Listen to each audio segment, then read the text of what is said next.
Hello, everyone. I'm Arohi Naik. I'm going to talk about Femtech and data privacy, what's at stake.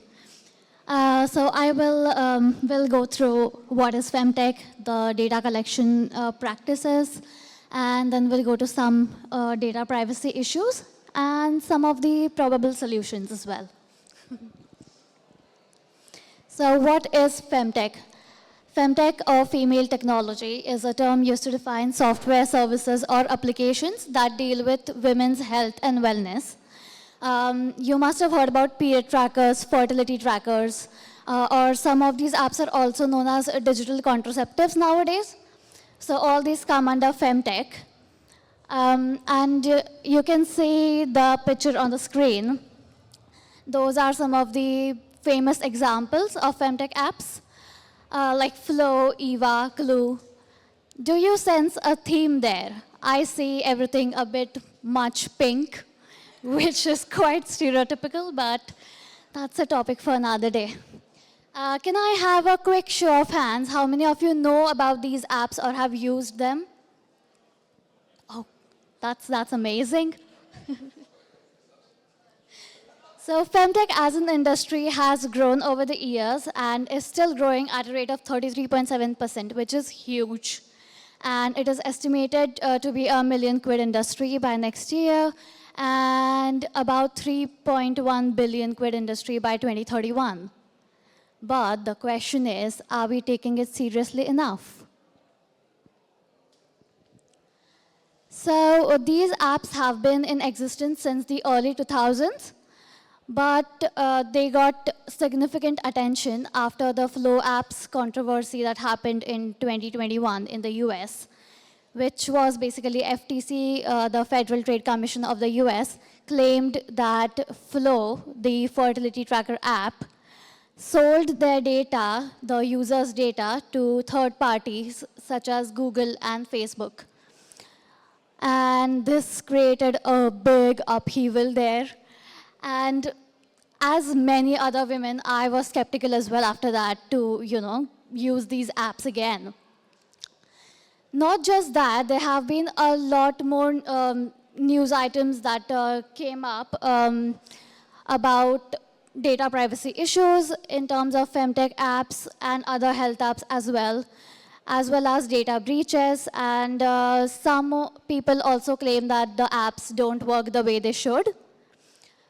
But what made me dive deeper into it is last year I saw this news by Amazon that it shut down its fertility tracker development project and laid off hundreds of people.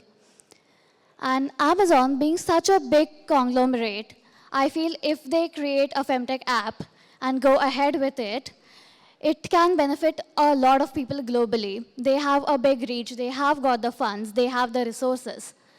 But treating Femtech industry or just women's health as an experimental business is quite insulting, is what I feel. And I was offended personally. So, yeah, I guess that's why it is important for, for us to be aware of these things. And I guess that's why I find it important to talk about it. Let's get to some data collection practices. So whenever you download an app, every app collects your device data, for example, for your notifications, app usage. Femtech apps or health apps do collect data for your everyday mood tracking as well, which is quite impressive. I give them that. But they also collect your name, your email address. Some of these apps do take your location data as well, which I don't find very relevant, but we'll get to that. And we also say yes to all cookies 90% of the time without even reading anything. So yeah, there goes your browsing and search history data as well. And some of the apps do have premium versions, so your payment data goes there. However, your device data, the everyday mood tracking, or even browsing and search data is general data, and it does not harm the end user directly. But When it comes to your name, email, contact information, or payment information, it is personally identifiable information, PII, which, if mishandled, could harm the end user directly. Also, one thing that is ignored when it comes to Femtech apps is they do collect intimate and sensitive data as well, such as the menstrual cycle data, pregnancy tracking, sleep patterns, diet and nutrition. Some of these apps do ask you for your medical history as well to provide health advice later on, which is very personal. And there's a tendency for app developers to treat fertility or period tracking data as just another piece of data and not uniquely sensitive data. But I guess that's where we are lacking in terms of understanding. Do you think this much information is needed for these apps to just predict your cycle? Do you think some information is actually unnecessary, like location? What is the guarantee that this data is collected and handled wisely? Let me tell you an example of if the data is mishandled, what might happen. For example, your period tracker data is leaked, and one of your employees' data is now all over the place, everyone knows. And the manager finds out that they are trying to conceive, and that might lead to workplace discrimination. They might be passed over for a promotion. A more extreme example would be there are countries where there are strict abortion laws, and this data, such as just a missed period, they can use it to prosecute someone and weaponize it legally. So that's quite an extreme example, but could happen. Let's get into some technicalities. Privacy policies. Do we actually read them? Let's be honest. They are boring, long, complex, and loads of legal jargon, which is very difficult to understand. I get it. It is part of my job. I do a bit of GRC, and I get it. It is really complex and boring at times. But yeah, if you take time to read it, you might find some concerning patterns in there. For example, ambiguity in language. They use terms like, we may share your data with trusted partners, or your data is used to improve our services. Who are these trusted partners? We don't know. Again, what data is used to improve what kind of services? Quite vague. Another example could be, I read a policy for a period tracker app, and it said, we do not sell your data. But just 3 lines below that, it was written, we use it for marketing and research purposes. It still means that it is being monetized. Another issue I have with these apps is they do provide an option to delete your data or stop tracking. However, it is buried so deep in the settings that it is so difficult to find it. Let's go to no single legal or regulatory framework. I think we need one regulatory framework to follow for Femtech apps. If Femtech is becoming such a big industry, we need a regulation over it. However, we do have 3 relevant regulations. One is the MDR, which is Medical Device Regulation, which states that these apps should have a UKCA or CE certification, which means that they are legally safe to use. However, a lot of these apps do not have these accreditations, and we as users are quite unaware of this and most probably do not check it while installing an app. Then we have the Advertising Standards and Codes, ASA, and UK GDPR, which deals with your personally identifiable information, PII. So most of the Femtech apps, they do not label themselves correctly. When they provide health advice, they should be labeled as medical devices and not health and wellness apps. However, a lot of these apps advertise themselves, label themselves as health and wellness just to bypass all these strict regulations. What ASA does is it provides you guidelines to advertise these apps correctly. But it can take legal action only when a complaint is made, and we are just unaware, so nobody complains. And yeah, we will get back to GDPR a bit later. I personally advocate for a privacy-first future, not just in femtech, just generally. But I think there's a need in femtech for that right now. Privacy first, by privacy first, I just mean that there should be security and privacy consideration from the very start of designing of any app. Some of the technical solutions could include decentralization, like processing data on device. Apple's Health app does do that, but it's just one. It's not a norm yet. Then some of these apps are really, I mean, it's quite impressive. They provide you, you can sync your devices for these apps, but there's no encryption in place. So that's quite dodgy. Then usually all these apps use cloud servers to save or store the data, which leads to a lot of risk for vulnerabilities and data breaches, as it is. But I think the user should have control over their data, and even if it is stored on cloud, I guess we should have the right to manually back it up. There should be a choice to manually back it up, and it should not be by default. And yes, enabling user control deletion. I just hope that I can find the option really quickly and not have to go deep inside the app settings.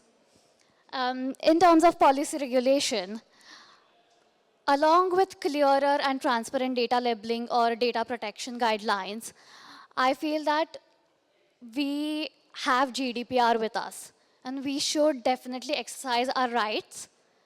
A lot of people are just not aware of what rights we have. For any kind of data that you provide to an app, we do have the legal right to ask the company to delete it for us, to check and to ask questions about our data. Whatever is being collected, we need to know because it's our valuable data is what I feel. Towards the end, I would like to say our health data belongs to us, not advertisers, not governments or corporations. It's time to demand privacy in femtech. And I just want to urge everyone to ask questions, be aware, and take control of your data. Thank you.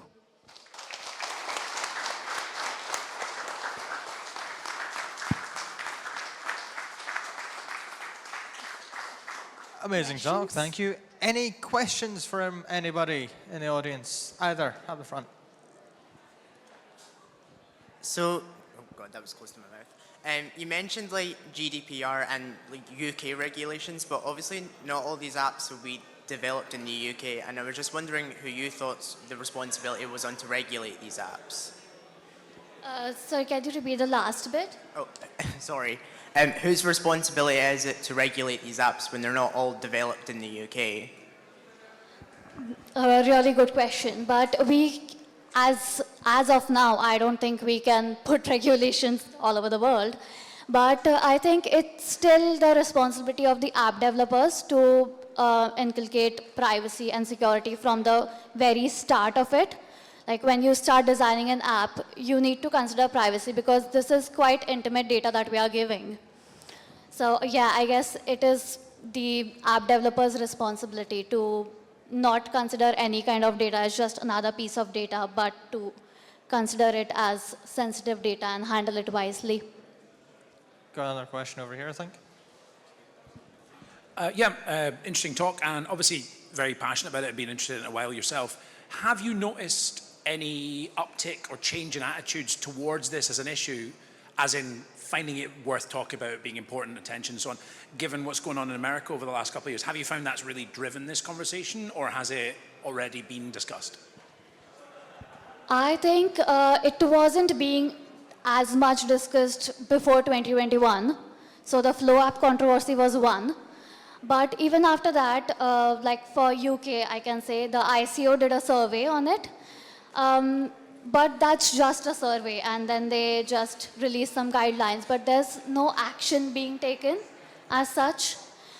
In fact, Orca is another company, and Mozilla did a survey on that. So Mozilla, if you go on Mozilla's website and ask it just to, it has a page where they range all these apps by,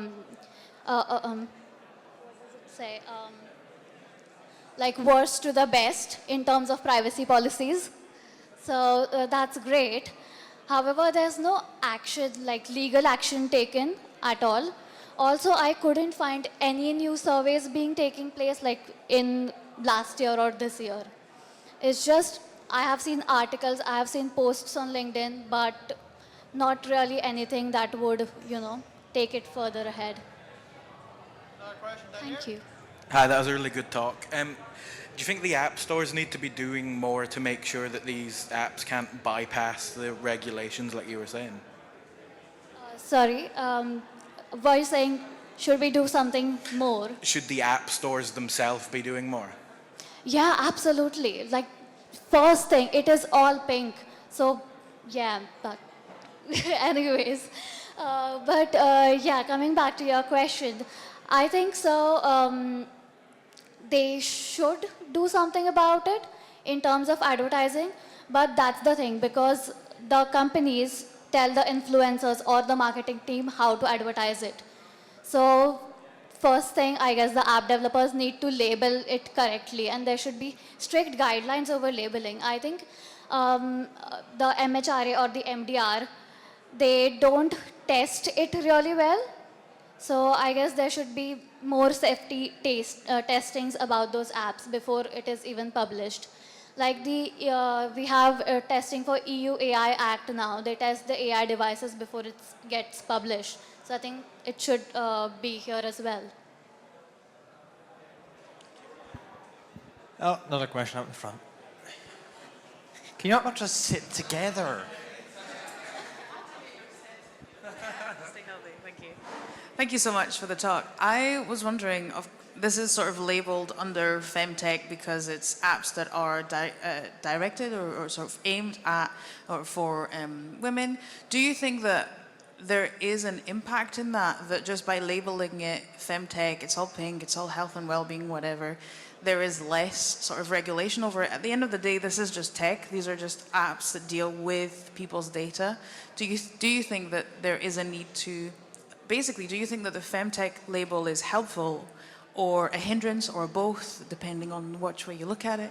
Yeah. I don't think it's a hindrance, but I think there's less awareness because when I speak to people about Femtech, in general, people don't know what Femtech is.